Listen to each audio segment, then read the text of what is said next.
สวัสดีครับพี่น้องกองปลายสุขูสุขคนมาเด้อมากินตำกระปุ่นน้ำกันตำกระปุ่นใส่มะขี้เคี่ยพี่น้องเห็นปะกับอันทอดหนังหมูกรอบพี่น้องแล้วก็ไข่เขาพี่น้องกับต้มมันนอหยาเนี่ยเปียพี่น้อง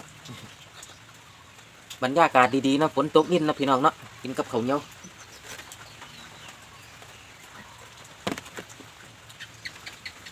มื้อนี้บ่แดดดอกพี่น้องฝนตกนิดเห็นปะพี่น้อง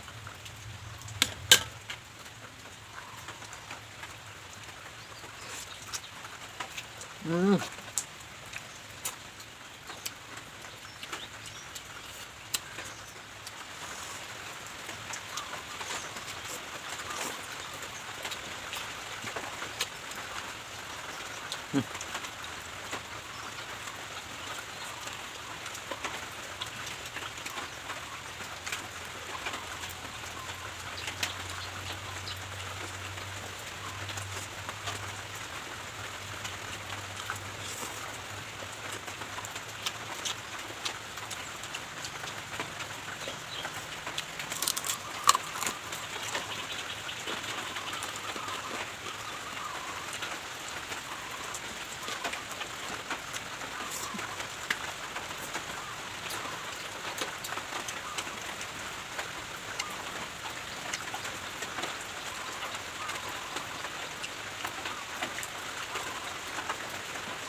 ว่านกระตุกแห้งๆดิพี่น้องคน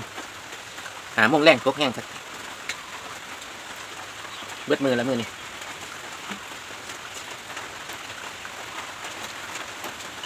ผ้ายุเขา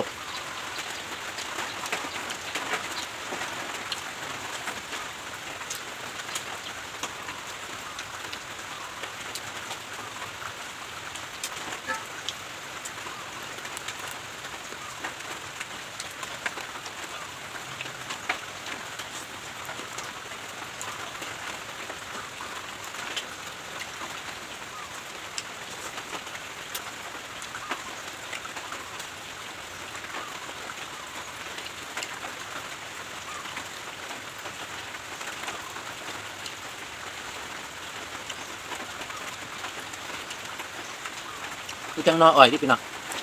นอหยาเนี่ยเปียแบบ